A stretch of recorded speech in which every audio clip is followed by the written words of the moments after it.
So hello friends, आज हम लोग टॉपिक स्टार्ट करने वाले हैं डाईऑक्सिन स्टोरेज एंड ट्रांसपोर्ट। ठीक है, हमारे बॉडी में ऑक्सीजन का स्टोरेज कैसे होता है, ट्रांसपोर्ट कैसे होता है, ये सारी चीज़ें। ठीक है, तो देखो, और हमको ऑक्सीजन की ज़रूरत क्यों पड़ी, तो देखो हम हमारे बॉडी में जो ग्लूकोज स्टोर होता है, ठीक है, उस ऑक्सीजन के प्रेजेंस में उसका कंबस्शन होता है, डिग्रेडेशन होता है और हमें ग्लूकोज मिलता है, एनर्जी मिलती है ग्लूकोज के और डिग्रेडेशन से। ओके, तो ये तभी पॉसिबल है जब ऑक्सीजन हो मीडियम में। ठीक है, अब ऑक्सीजन को सेल्स तक ले जाने का प्रोसेस होता है। ठीक है, ऑक्सीजन कैसे जाता है, तो देखो हम लोग सांस लेते हैं, ठीक है, एयर में ऑक्सीजन कंटेंट होता है, वो ऑक्सीजन हमारे फेफड़े में जाता है। फिर फेफड़े से देखो, फेफड़े में एल्वियोली होती है। ठीक है, एल्वियोली जो होती है जिसमें ब्लड वेसल्स से घिरी होती है। ठीक है, अब उन एल्वियोलीज में हीमोग्लोबिन होते हैं, मतलब ब्लड है, ऑब्वियसली पता है, वो ब्लड में हीमोग्लोबिन होता है। और हीमोग्लोबिन क्या करता है, उस ऑक्सीजन को कैप्चर करके ब्लड लंग से सेल्स तक लेकर आता है, फिर वहाँ से सेल्स के अंदर प्रोवाइड करा जाता है, सेल के अंदर ऑक्सीजन चला जाता है। अब बात ये है कि हमको क्या 24 घंटे ऑक्सीजन की ज़रूरत होती है फॉर काम, मतलब देखो हमको काम करना होता है तभी एनर्जी की ज़रूरत पड़ती है। And most of the time हमको ज़्यादा एनर्जी की ज़रूरत पड़ती है तभी जब हमको काम करना पड़ता है, उस टाइम ग्लूकोज का डिग्रेडेशन होकर एनर्जी मिलती है, तो हम लोग काम करते हैं। लेकिन इन जनरल हम 24 घंटे तो काम नहीं करते रहते हैं, तो जो हम लोग फिर भी हम लोग ऑक्सीजन लेते रहते हैं। तो इसका मतलब है कि हमको उस ऑक्सीजन को पहले बॉडी के अंदर स्टोर भी करके रखना होता है। इनकेस अगर कुछ हो गया और हम इनहेल प्रोसेस रुक गया, तो कुछ सेकंड के लिए या कुछ टाइम के लिए एटलीस्ट वो ऑक्सीजन हमारे बॉडी में स्टोर रहेगी, तो वो सेल्स को प्रोवाइड की जा सकती है। ठीक है, तो इसलिए हमको ऑक्सीजन स्टोरेज की जरूरत पड़ेगी। ठीक है, ऑक्सीजन स्टोरेज के लिए मायोग्लोबिन होता है, ऑक्सीजन ट्रांसपोर्ट के लिए हीमोग्लोबिन होता है हमारे बॉडी में। ओके, अब हमको हीमोग्लोबिन और मायोग्लोबिन के बारे में पढ़ना है। ठीक है, बहुत सारे प्रोसेस होते हैं। ठीक है, जैसे हीमोग्लोबिन ऑक्सीजन को लंग में पकड़ता है, लंग से, ठीक है, फिर वहाँ से कैरी करके लाता है सेल के पास, फिर सेल के अंदर ऑक्सीजन जाता है। ठीक है, इसके बाद क्रैब्स साइकिल चलती है, क्रैब्स साइकिल की हेल्प से तुम्हारा ग्लूकोज का फॉर्मेशन भी होता है, डिग्रेडेशन भी होता है। 36 ATPs मिल के एक ग्लूकोज मॉलिक्यूल बनाते हैं। ठीक है, 38 ATPs मिलके एक ग्लूकोज मॉलिक्यूल का फॉर्मेशन करते हैं। ठीक है, जो कार्बोहाइड्रेट्स हम लोग खाते हैं, ठीक है, वो डिग्रेड होता है ग्लूकोज में, और लेकिन वो glucose as a glucose glycogen form में स्टोर नहीं होता, वो ग्लूकोज पहले ब्रेक होता है, फिर हमारी बॉडी जिस ग्लूकोज को स्टोर करती है वो ग्लूकोज बनता है हमारी बॉडी में फिर से, मतलब ग्लूकोज को ब्रेक करके ही ग्लूकोज बनाया जाता है। ठीक है, फिर वो ग्लूकोज जो बनता है वो स्टोर होता है बॉडी के सेल के अंदर। ठीक है, glucose as a glycogen form में स्टोर होता है हमारी बॉडी के अंदर। खैर ये सब टॉपिक नहीं है, हम टॉपिक आता है ऑक्सीजन ट्रांसपोर्ट एंड स्टोरेज के बारे में। तो हमको कौन कौन से टॉपिक पढ़ना होता है, मायोग्लोबिन, हीमोग्लोबिन, ये ह्यूमन में होता है, हेमेरिथ्रिन, हीमोसानिन। ठीक है, ये कुछ स्पेशल मरीन वर्टिब्रेट्स और दूसरे जीवों में होता है oxygen storage transport system. Haemoglobin oxygen storage होता है, बाकी सारे ऑक्सीजन ट्रांसपोर्ट सिस्टम होते हैं। सबसे पहले मायोग्लोबिन की बात करते हैं। तो देखो, मायोग्लोबिन जो होता है उसमें पोरफायरिन रिंग होता है, ठीक है, पोरफायरिन रिंग क्या होता है, देखो 4 पायरोल रिंग प्लस 4 फॉर्मल्डिहाइड आपस में मिलकर इन सच ए वे इनको साइक्लाइज करके एक चिलेट रिंग का फॉर्मेशन किया जाता है with the help of DDQ। DDQ जो होता है वो साइक्लाइज करके एरोमेटाइजेशन का काम करता है। फिर CaCl2 सॉल्वेंट लेते हैं, कुछ एनर्जी सोर्सेज की जरूरत पड़ती है, तो जब तुम्हारा तुम्हारा पोरफीन रिंग का फॉर्मेशन होता है। पोरफीन रिंग में सब्सटीट्यूएंट्स ऐड करते हैं तो वो पोरफायरिन कन्वर्ट होता है। फिर उस पोरफायरिन में मेटल सेंटर आके बैठते हैं तो मेटलोपोरफायरिन का फॉर्मेशन होता है। और मेटलोपोरफायरिन में अगर मेटल तुम्हारा आयरन होता है तो उसको बोलते हैं हीम ग्रुप। ओके, कैविटी जो होती है पोरफायरिन रिंग के, उस कैविटी के बेसिस पे कुछ मेटल्स को अरेंज किया गया है। ठीक है, सबसे पहले आता है निकिल, फिर कोबाल्ट, फिर निकिल निकिल 2 पॉजिटिव, फिर कॉपर 2 पॉजिटिव, फिर कोबाल्ट 2 पॉजिटिव, फिर आयरन 2 पॉजिटिव, फिर जिंक 2 पॉजिटिव। ये डिक्रीजिंग ऑर्डर है, फिट मेटल की साइज का, मतलब आई मीन सबसे ईजिली कौन फिट होगा, निकिल, फिर कोबाल्ट, कॉपर, फिर cobalt, then iron, then zinc, ठीक है।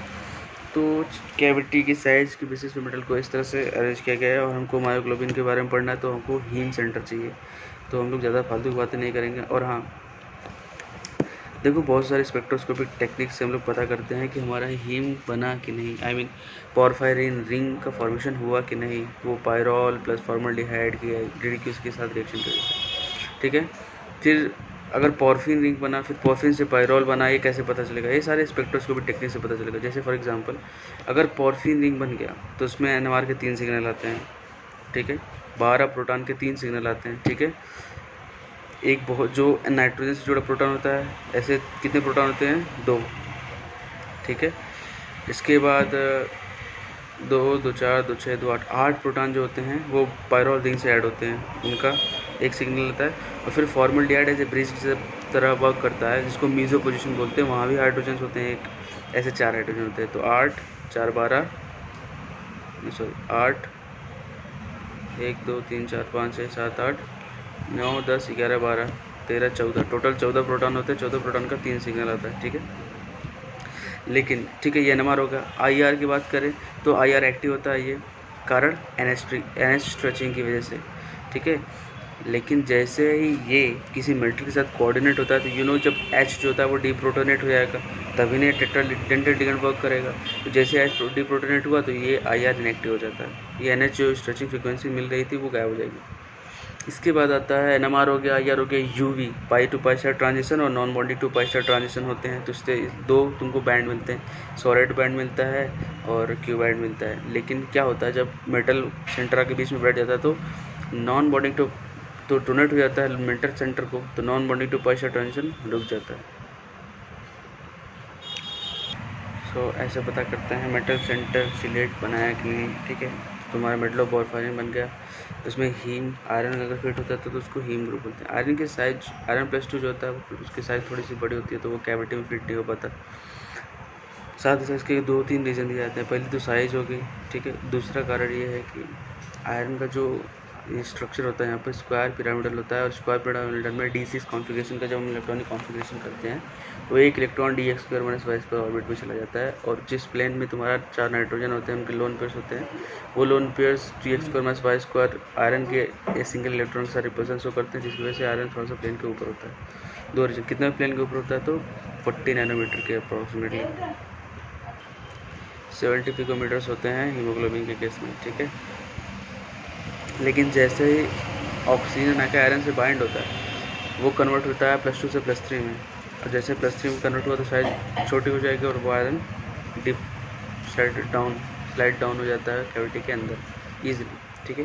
और साथ ही साथ ये रीजन दूसरा, वो जो d² - y² में एक इलेक्ट्रॉन थे, अब वो ये स्क्वायर पिरामिडल से कन्वर्ट हो जाएगा ऑक्टेडल में, तो वो इलेक्ट्रॉन भी पेयर हो जाएंगे, ठीक है। ये सारी बातें होती हैं, ठीक है। डीऑक्सी फॉर्म होता है, ऑक्सी फॉर्म होता है। हीमोग्लोबिन की बात मायोग्लोबिन की बात करें तो आयरन के 6 कोऑर्डिनेशन नंबर नहीं होते। डीऑक्सी फॉर्म में 5 कोऑर्डिनेशन नंबर होते हैं। 4 पैरा लिंक की वजह से होता है, 5वां जो होता है वो हिस्टिडीन की वजह से होता है, 6वां जो साइड होता है वो वैकेंट होता है, या उस वैकेंट साइड से वाटर के लोन पेयर्स कुछ इंटरेक्शन शो करते हैं, ठीक है। कंप्लीट बॉन्ड का फंक्शन नहीं होता वहाँ, ठीक है। वो वाटर मॉलिक्यूल इसलिए वहाँ होते हैं ताकि वो 6th कोऑर्डिनेशन साइड को स्टेबलाइज कर सके, ठीक है, ठीक है।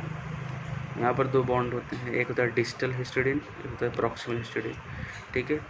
जो हिस्टिडीन डायरेक्ट आयरन सेंटर से बाइंड होता है 5th कोऑर्डिनेशन के थ्रू, तो वो प्रॉक्सिमल हिस्टिडीन होता है। और जब ऑक्सीजन बाइंड होता है आयरन सेंटर से 6वें कोऑर्डिनेशन साइड पे, तो उस ऑक्सीजन को स्टेबलाइज करने के लिए एक दूसरा हिस्टिडीन मॉलिक्यूल का NH आता है, ठीक है।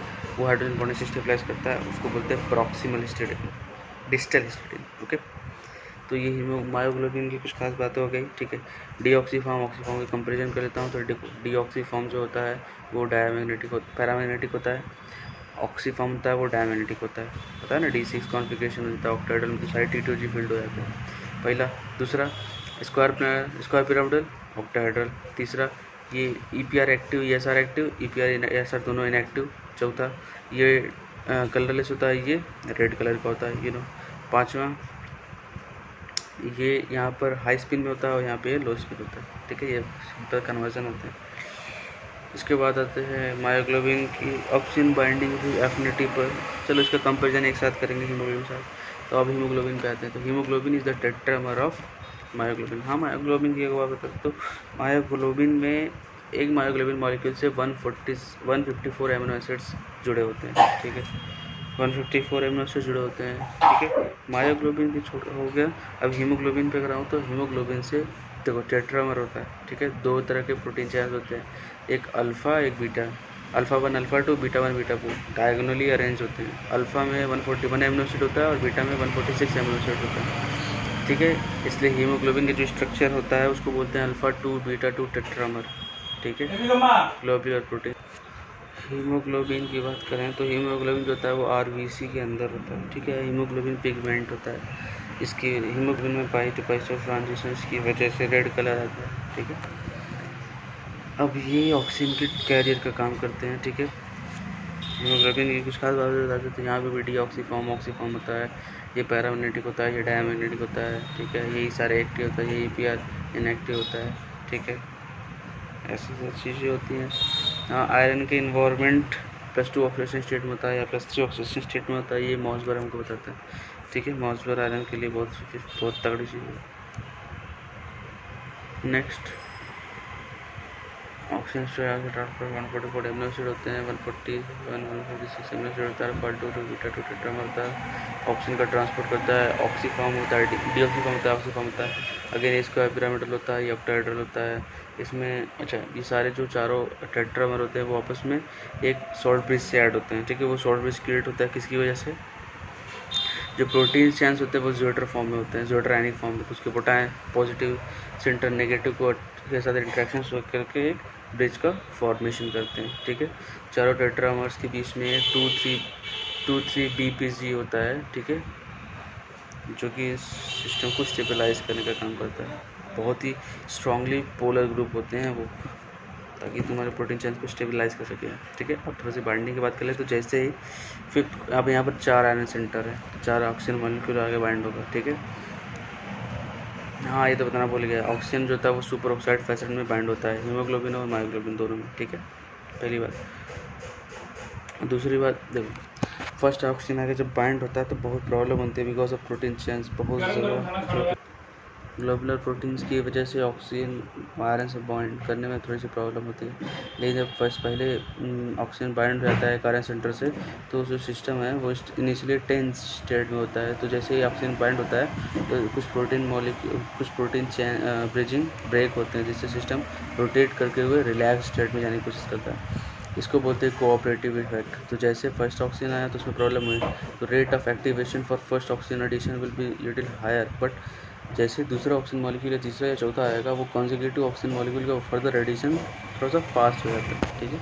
इसको बोलते हैं कोऑपरेटिव इफेक्ट। ऑक्सीजन के एडिशन से प्रोटीन की कन्फॉर्मेशन चेंज होता है। उसका रीज़न ये कि जैसे ऑक्सीजन आयरन से कंबाइन होता है तो आयरन से इम्पल्स ट्रेवल करते हुए प्रोटीन जो हिस्टडीन प्रोटीन होता है वहाँ तक जाती है, और हिस्टडीन प्रोटीन किससे जुड़ा होता है? ग्लोबुलर प्रोटीन से। तो ग्लोबुलर प्रोटीन को पुल फील होता है तो वो फर्दर नीचे जैसे जाते हैं तो ऐसे पूरे मॉलिक्यूल जब एक साथ नीचे जाएंगे तो 15 डिग्री, जब 4 ऑक्सीजन मॉलिक्यूल हीमोग्लोबिन मॉलिक्यूल से कंबाइन होते हैं तो हीमोग्लोबिन मॉलिक्यूल के अंदर 15 डिग्री का रोटेशन होता है। चारों जो एक्टिव पार्ट होते हैं, जो हीमोग्लोबिन के एक्टिव सेंटर होते हैं, वो आपस एक दूसरे से दूर जाते हैं उस ठीक है। इनिशियली जब पास में थे तो उनके बीच में रिपल्सन वर्क करता था या टेंस स्टेट थे, ठीक है। लेकिन जब एक दूसरे से दूर जाएंगे तो वो रिलैक्स स्टेट में जाएंगे। इसका रिवर्स होता है अगर डीऑक्सीजनेशन होता है हीमोग्लोबिन से, ठीक है, तो ये सारे जो दूर गए थे वो पास आएंगे, ठीक है। एक और बात, 100% ऑक्सीजन मॉलिक्यूल ट्रेवल करके ब्लड के पास जाता है, लेकिन जब ऑक्सीजन डोनेट करने की बारी आती है तो हीमोग्लोबिन कंप्लीट ऑक्सीजन डोनेट नहीं करता। 66% ऑक्सीजन का हेड शिफ्ट डोनेशन होता है, क्योंकि बचे हुए कुछ ऑक्सीजन मॉलिक्यूल अगर वो भी डोनेट कर जाए 100% डोनेशन हो जाएगा तो वापस फिर एक स्ट्रॉन्ग एक्टिवेशन एनर्जी जरूरत पड़ेगी फॉर फर्स्ट ऑक्सीजन एडिशन, ठीक है। इसलिए कंप्लीट ऑक्सीजन का डोनेशन नहीं होता है हीमोग्लोबिन को। फिर इसके बाद ऑक्सीजन बाइंडिंग कैपेसिटी के ऊपर बहुत सारे लोगों ने अपना मत दिए हैं। जैसे कोऑपरेटिव इफेक्ट बताया गया, दूसरा binding capacity of I oxygen को एक्सप्लेन करने के लिए दो और साइंटिस्ट आए थे। इसको बोर्स एंड हाल्डन इफेक्ट बोला जाता है, Bohr's effect and Haldane effect. उन्होंने बोला, बोर्स ने बोला था जैसे जैसे तुम पीएच घटाओगे बाइंडिंग कैपेसिटी ऑफ ऑक्सीजन वो भी घटेगा, और जैसे जैसे कंसनट्रेशन ऑफ CO2 तुम घटाओगे वैसे वैसे बाइंडिंग कैपेसिटी ऑफ O2 भी घटेगा। ठीक है, तो ये हाल्डन इफेक्ट हो गया और बोर्स इफेक्ट हो गया। इसके साथ ही साथ हाँ एक होता है allotropic effect, allosteric interaction, allosteric interaction homoallosteric होता है और हेट्रो एलोस्टेरिक होता है। एलोस्टेरिक इंटरेक्शन की वजह से सिस्टम स्टेबलाइज होता है। ठीक है, जैसे अगर जैसे जब ऑक्सीजन इनिशियली बाइंड होता है हीमोग्लोबिन के साथ, तो हीमोग्लोबिन के चारों यूनिट एक्टिव फॉर्म एक दूसरे से अलग होते हैं, दूर जाते हैं। तो यहाँ पर इसको बोलते हैं होमो एलोस्टेरिक इफेक्ट। इससे सिस्टम स्टेबलाइज होता है। लेकिन जब डीऑक्सीजनेशन होता है तो उसी चारों सेंटर के बीच में 2-3 BPG करके एक सेंटर होता है, एक स्ट्रांगली इलेक्ट्रोस्टैटिक ग्रुप होता है। वो अब उन बचे हुए जो 4 मॉलिक्यूल उनको आपस में एक दूसरे के पास लाने की कोशिश करता है, मतलब वापस से टेंस स्टेट क्रिएट करने की कोशिश करता है, टेंस स्टेट क्रिएट करने की कोशिश करता है। इसको बोलते हैं हेट्रो एलोस्टेरिक इफेक्ट। ठीक है, एक और बात, ऑक्सीजन कैरी करके ऑक्सीजन कहाँ ऐड होता है, मिडल सेंटर से, और कैरी करके लंग से कहाँ आते हैं, टिश्यूज़ के पास आते हैं। लेकिन जब टिश्यू से वापस हीमोग्लोबिन वापस जाता है लंग के पास, तो जो टिश्यूज़ ऑक्सीजन लेते हैं वो बदले में आपको कार्बन डाइऑक्साइड देते हैं, और वहाँ टिश्यूज़ के आसपास जो एसिडिक मीडियम होता है, एक्वस मीडियम, उसके प्रेजेंस में तुम्हारा H2CO3 का फॉर्मेशन होता है, जो कि SCO3 माइनस और H+ में एक बफर सॉल्यूशन बना के बाइकार्बोनेट का बफर के फॉर्म में एग्जिस्ट करते हैं। अब वो बफर क्या करते हैं, जब हीमोग्लोबिन वापस जाता होता है तो उसकी प्रोटीन चैन के साथ इंटरेक्शन होकर ऐड हो जाते हैं। प्रोटीन चैन से ऐड होकर वो टेंस स्टेट को स्टेबिलिटी प्रोवाइड करते हैं। ठीक है, साथ ही साथ जैसे ही ये लंग्स में पहुंचते हैं तो लंग्स में कुछ एंजाइम्स होते हैं, रेस्पिरेटरी एंजाइम करके होता है कुछ ऐसे कुछ, वो क्या करता है इस ऑक्सीजन SCO3 माइनस को वापस से CO2 में कन्वर्ट करता है और CO2 हमारे बाहर निकल जाता है। एक और बात, हम एयर लेते हैं तो एयर में मान लो 78% ऑक्सीजन है। ठीक है, तो अगर 78% ऑक्सीजन है, ठीक है, इनके मान लेता हूँ, तो अगर हम 100% N2 लिए तो 100% N2 रिलीज भी होता है। ऐसे समझो 78% और नाइट्रोजन मैंने लिया बॉडी के अंदर, तो हमारे बॉडी से कितना निकलेगा, 78% ही निकलेगा।